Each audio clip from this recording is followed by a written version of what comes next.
Hallelujah. For praise the Lord. Yado nyankopon ase bebre ene nso de ache yen. Nkakran de yen twa bosumi yo. Eye na adumara kwa. Senye onu no we na fa mama Israel nken, mama adofo nken, mama ejidifo ene wiasefo bia nken. Nyame ni yedi ni yie. O nyankopon hwe se ne nsuo beto egu Christopher peso. Anase obeto egu nyamesomfo peso anabeto egu omo a ono yiyi mu na wia ensruma ne ne kekan osramo ne ka ho nyinara onyankopon ede ne nyina ma ye nyina akwa enframa ye home koye mu eduane a yedi ne nyina onyankopon onsan mu emmoampo omunyom chefa sa nyame oyinani a bibia besei enu tinani waye nso adechini adesan ye nyina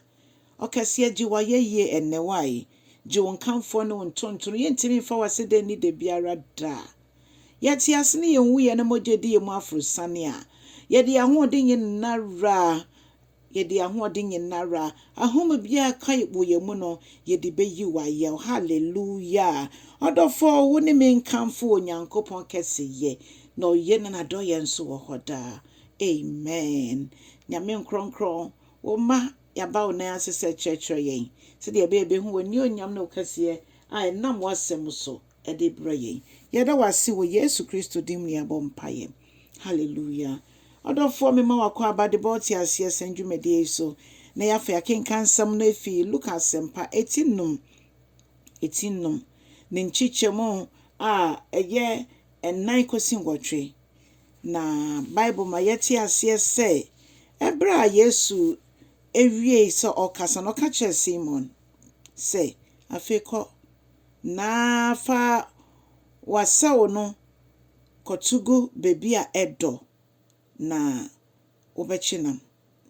na Petro ya no ka se owura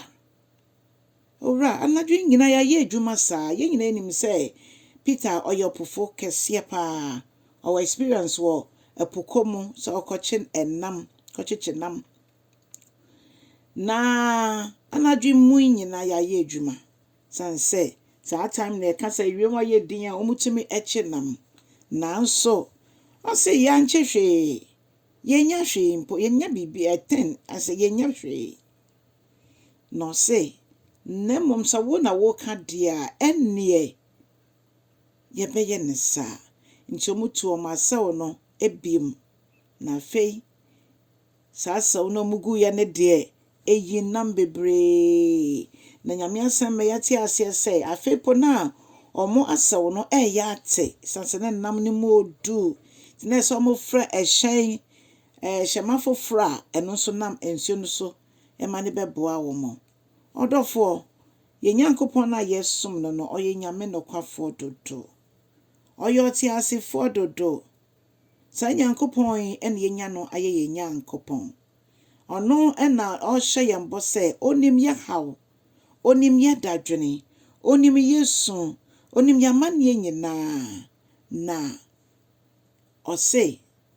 esanso no na samwa kenti se gidi nko ade a se dia Peter gidi ya oto asawo na yi na ma akese yenso so ede ne nyankopon ontimi nye yen kanche nyame nkronko so mo ayen na ye gidi ensipi ewo ni mu se dia be ya ne nyame asama kache bia no ye de ye ho beto so efisi ye de ho to so a ebesi ye yie onyankopon oye nyame a ono ni madwono kro fa wo fa me ne wo nyina ye ho mpo ansa na ye ba asase so eno nti so ka ne saa Ewrade de ho nyina to so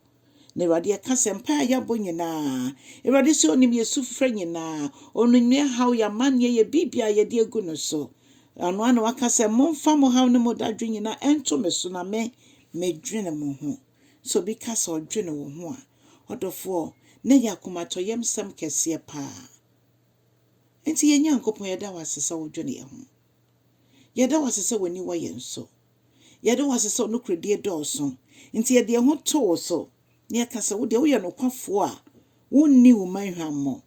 no kredie so ankasa ayɛyie nka wo din nkamfo ne ntontom nka wo din sɛ wagye ayɛyie na bɛkɔ so ama yɛayɛ nhyira ɛwɔ Yesu Kristo wo din mu yɛbɔ mpaeɛ sɛ ma yɛ ahoɔden a yɛde bɛyɛ w'asɛmpakafo atwe akra ma wo yɛda wase Yesu din mu ɛneɛ na bye bye.